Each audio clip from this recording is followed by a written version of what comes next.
অজিতের দম্ভ চূর্ণ করে ৮ উইকেটের বিশাল জয় নিয়ে সুপার ৮ নিশ্চিত করেছে শ্রীলঙ্কা। অন্যদিকে এই পরাজয়ের মধ্য দিয়ে অনেকটা বাড়ি ফেরা নিশ্চিত অজি বাহিনীর। শেষ ২ ম্যাচ আছে জিম্বাবুয়ের হাতে, সুবর্ণ সুযোগ তাদের। এক ম্যাচ জিতলেই অজিদের বাড়ির টিকিট কনফার্ম করে সুপার ৮-এর টিকিট কনফার্ম করবে জিম্বাবুয়ে। টসে জিতে অজিদের ব্যাটিংয়ের নিমন্ত্রণ জানায় শ্রীলঙ্কা। শুরু থেকেই দাপুটের সাথে খেলেছিল যদিও অস্ট্রেলিয়া। হ্যাড এবং মার্শের ৪ ছক্কার ফুলঝুরিতে ১০৪ রানের পার্টনারশিপ, সেই ওপেনিং পার্টনারশিপ ভাঙার পর অস্ট্রেলিয়ার ব্যাটিং লাইন আপ তাসের ঘরের মতো ভেঙে পড়ে।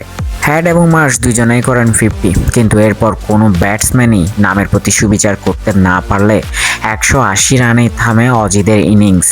বল হাতে শ্রীলঙ্কার হেমন্ত অন্যরকম এক নৈপুণ্য দেখিয়ে ৩ উইকেট শিকার করেন। ১৮২ রানের টার্গেট নিয়ে খেলতে নেমে নিশাঙ্কা একাই করেন ১০০ রান। যদিও শুরুতেই হোঁচটকায় শ্রীলঙ্কা, কিন্তু এরপর নিশাঙ্কা এবং কুশাল ম্যান্ডিস মিলে মানিয়ে নেন। তাদের রেকর্ড পার্টনারশিপে দিন শেষে জয়ের বন্দরে পৌঁছাতে তেমন একটা ব্যাক পেতে হয়নি তাদের। ২ উইকেট হারিয়ে জয়ের বন্দরে পৌঁছে যায় তারা। ২টি উইকেটে শিকার করেন অস্ট্রেলিয়ান বোলার স্টোয়নিস।